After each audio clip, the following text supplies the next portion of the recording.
Good afternoon বন্ধুরা, আমার সব বন্ধুরা কেমন আছো? সবাই ভালো আছে আশা করি। তোমাদের ভালোবাসা আমিও খুব খুব ভালো আছি। তো বন্ধুরা দেখতেই পাচ্ছ আমি কোথায় চলে এসেছি, আরসালান বিরিয়ানি। এই বিরিয়ানি দোকানটা বন্ধুরা আমাদের বাড়ি থেকে মিনিট 4-এর মতো লাগে, খুব বেশি দূরে নয়।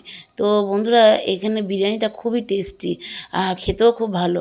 বাড়ির আশেপাশে এরকম একটা টেস্টি বিরিয়ানি দোকান থাকলে কার না ভালো লাগে। তো বন্ধুরা ওখানে বিরিয়ানি দোকানের সাইনবোর্ডে ওখানে ঠিকানা, ফোন নাম্বার সব দেওয়া আছে। তোমরা যদি কেউ খেতে চাও তো এই বিরিয়ানির দোকানে চলে আসবে, খুব যত্ন সহকারে বিরিয়ানি দেয়। তারপরে ভেতরে বসে খাওয়ারও ব্যবস্থা আছে। তো আমি দেখেছো মানে বিরিয়ানি হাঁড়িটা জাস্ট নামিয়েছে, মানে সামনেটা খালি হয়ে গিয়েছে আর দাদাভাইটা যেটা দিচ্ছে নামিয়েছে, মানে ম্যাজিকের মতো বিরিয়ানি হাঁড়িটা পুরো ভ্যানিশ হয়ে গেল। সাথে সাথে অর্ডার এলো, তারপর কতগুলো মানে দাদাভাইরা সব দাঁড়িয়ে আছে। আর আমি নিয়ে এসেছিলাম 4 প্যাকেট বিরিয়ানি, সাথে ছিল রায়তা, স্যালাড, আর 4 জনের 4 প্যাকেট আমাদের